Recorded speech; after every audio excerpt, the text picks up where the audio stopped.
The oldest structures in the oldest towns are almost always churches. It's more important to ensure the salvation of the souls of a town's occupants than to house them. It lends a certain stability to the place. As the years come and go, people come to towns, they leave towns, they go to school, get married, have affairs and children, and good times and horrible times. And either they leave or they die. Houses get remodeled, repainted, demolished, burned to the ground and rebuilt as convenience stores or department stores. But the church is still there. It has always been there. It will always be there. Its stained glass will remind people of a preserving beauty. And the crumbling headstones remind us that everything ends. I was thinking idly about all of this while I mowed over the lawn of our local church. I thought of all the people who had taken care of this grass before me. All the people who would take care of it after me. All the people who would take care of it after I was gone. The latter part terrified me. No one else could take care of this place. Not like I could. Not with the same care and dedication and discretion. I would mow this lawn, pluck these weeds, putter in these flower beds until I was buried underneath it like everyone else. I thought about that sometimes too. I didn't work on Sundays, of course, but I would watch the service. I would watch the people who came to watch the service. The church ladies, with their pastel dresses and their modest heels, smiling to each other and singing hymns as if all the sins of their week could be forgiven in those few blissful hours. They would be buried under the church one day too. I tried not to let that train of thought go too far, though. Once you imagine someone's death, it's hard not to be fascinated by it, to long for it, in a way. Those thoughts aren't healthy, so I redirect my attention to the service. I wonder if my sins, too, can be washed away once and for all.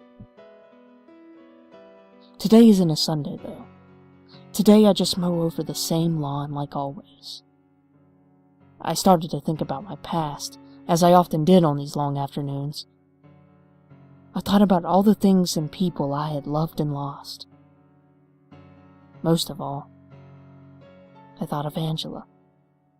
Angela was the girl that got away, as cliché as that might sound. She was my high school sweetheart. I'll never forget how beautiful she was. Our prom night was the best night of my life.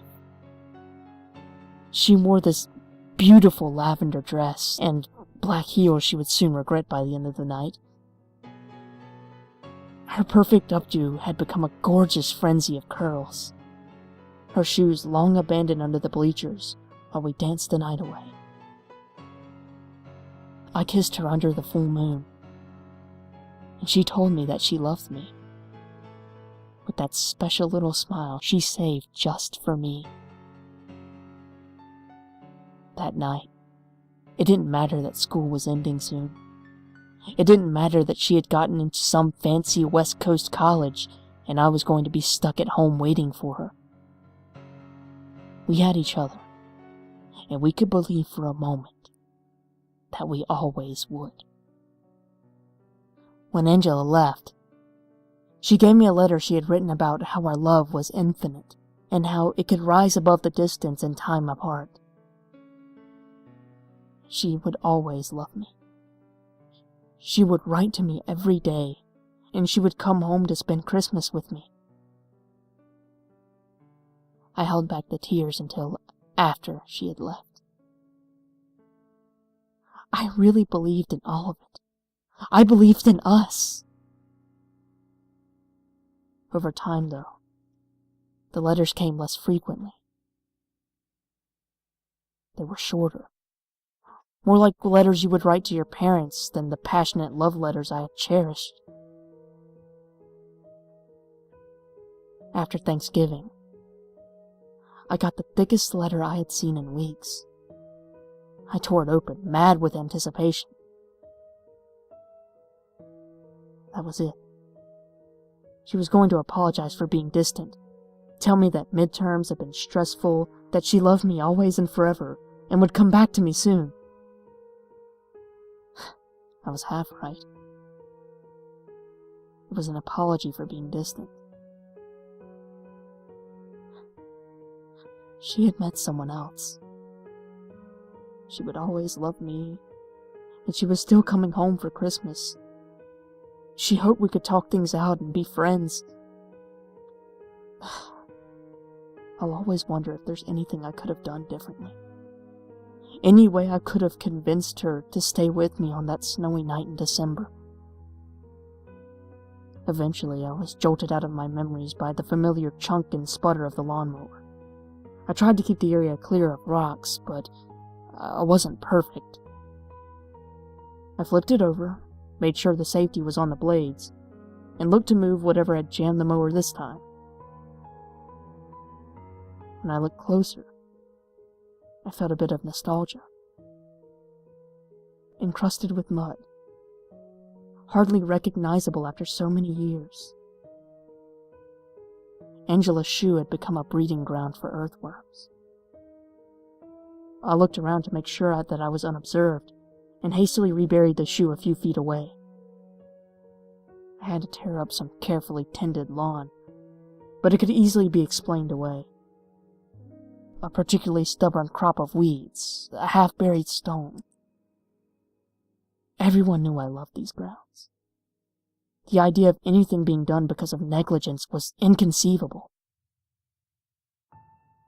Burying Angela by the church just made the most sense. We grew up attending that church. It was important that she be buried with her family, even if there was no ceremony. Even if it had just been me, and my shovel, and my plot of sod in the middle of the night. Everything ends, but the church would always be here. And so would my Angela.